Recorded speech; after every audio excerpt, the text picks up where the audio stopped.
Recordemos la siguiente definición.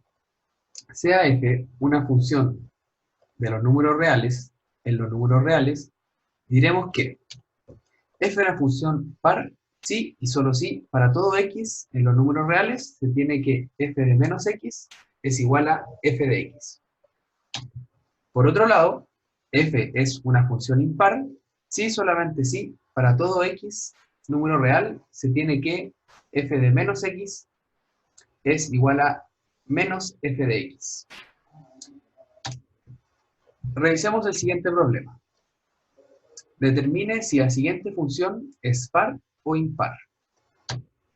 La función está dada por una división, x al cuadrado más 4 dividido en x al cubo menos x.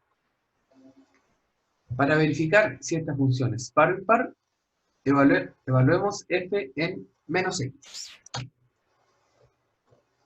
Al realizar esto, nos queda menos x al cuadrado más 4 dividido en menos x al cubo menos menos x.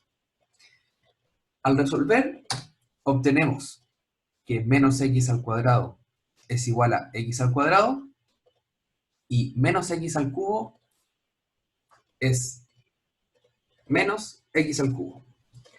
Y, como sabemos, menos x es más x.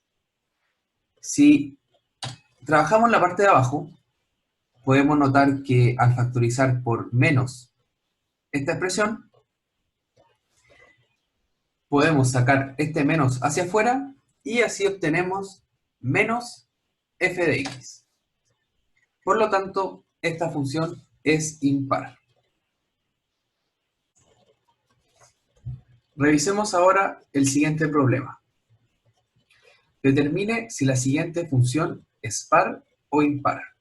Si no lo es, obtenga su parte par y parte impar. La función está dada por la suma de x al cubo más 2x al cuadrado menos 5. Recordemos que hay funciones que no son pares ni impares. Por ejemplo, en este caso, tenemos que f de 1 es 1 al cubo más 2 por 1 cuadrado menos 5. Realizando las operaciones obtenemos que f de 1 es menos 2.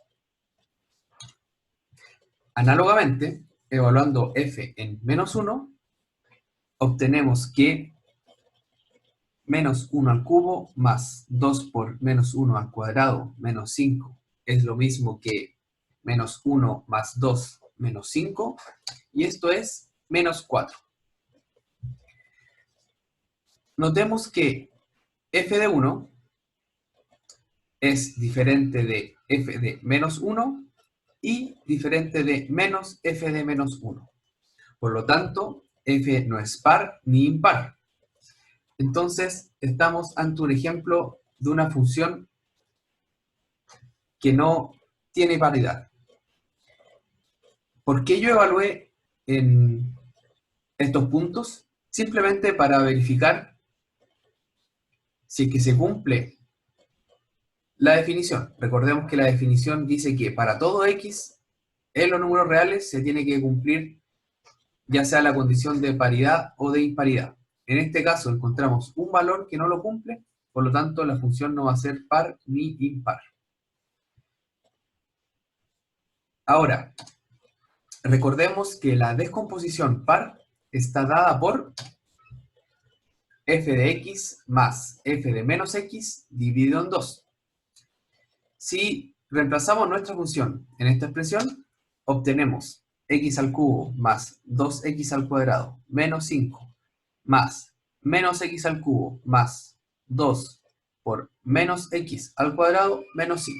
Todo esto dividido en 2.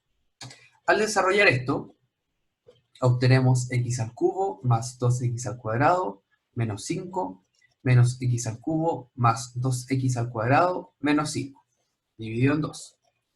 Si contamos los términos que se pueden sumar, obtenemos 4x al cuadrado menos 10 dividido en 2. Si simplificamos, obtenemos que la parte par de nuestra función f está dada por 2x al cuadrado menos 5. Es de esperar, entonces, que la parte impar esté dado por lo que falta para completar nuestra función f, que en este caso sería el x al cubo. De todas maneras, realicemos la descomposición impar, la cual está dada por f de x menos f de menos x dividido en 2. Análogo al caso anterior, reemplazamos nuestra función y obtenemos x al cubo más 2x al cuadrado menos 5 menos, paréntesis, menos x al cubo más 2 por menos x al cuadrado menos 5. Si desarrollamos esto, obtenemos x al cuadrado más 2x al cuadrado menos 5 más x al cuadrado menos 2x al cuadrado más 5. Juntando los términos semejantes, obtenemos 2x al cuadrado, perdón, 2x al cubo dividido en 2. Simplificando, obtenemos lo que esperábamos, que es x al cubo.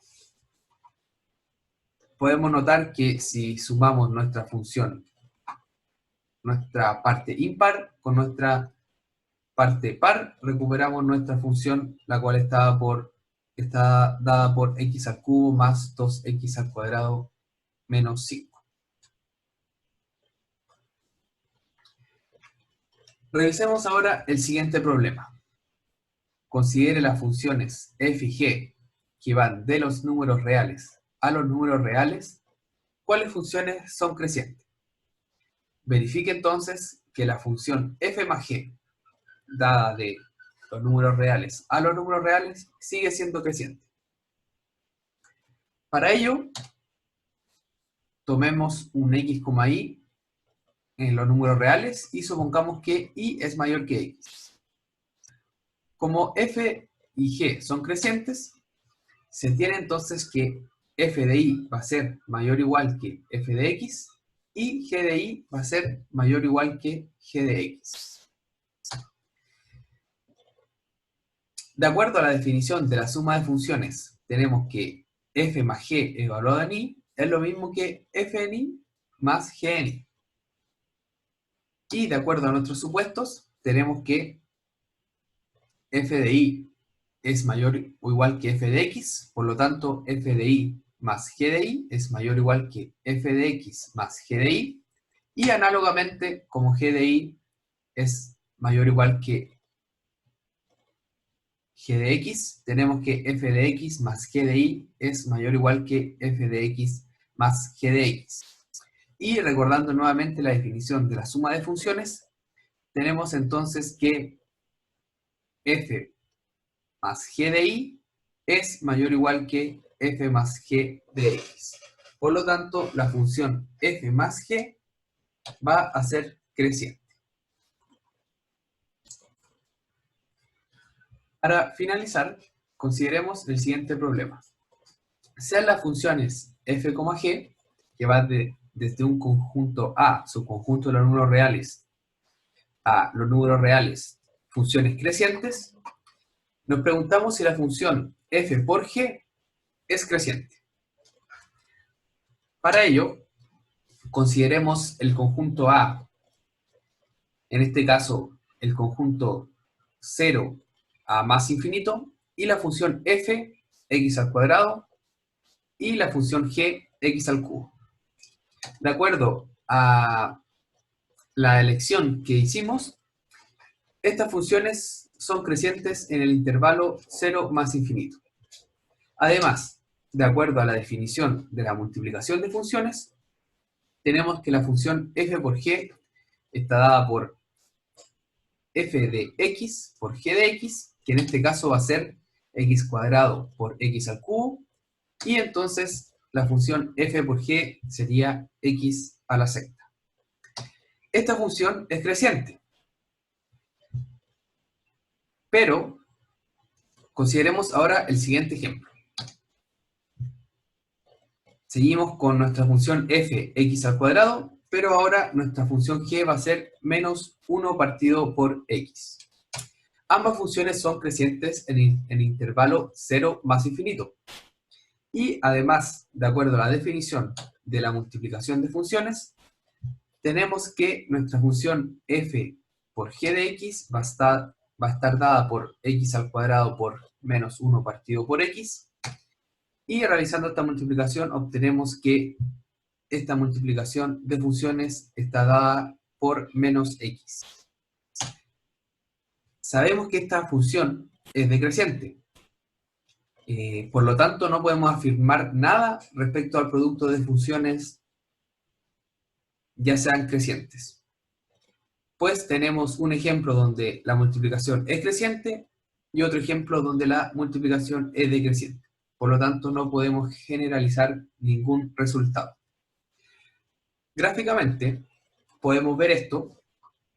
Sabemos que la función x al cuadrado tiene esta gráfica, la función x al cubo tiene esta gráfica, ambas son crecientes desde 0 al más infinito, y al multiplicarlas obtenemos la función x al cubo que sigue siendo creciente.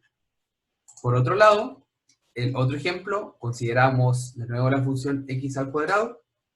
Ahora nuestra función g era menos 1 partido por x, que es creciente, como lo podemos notar ahí, pero la multiplicación de estas dos nos daba la función menos x, la cual es decreciente.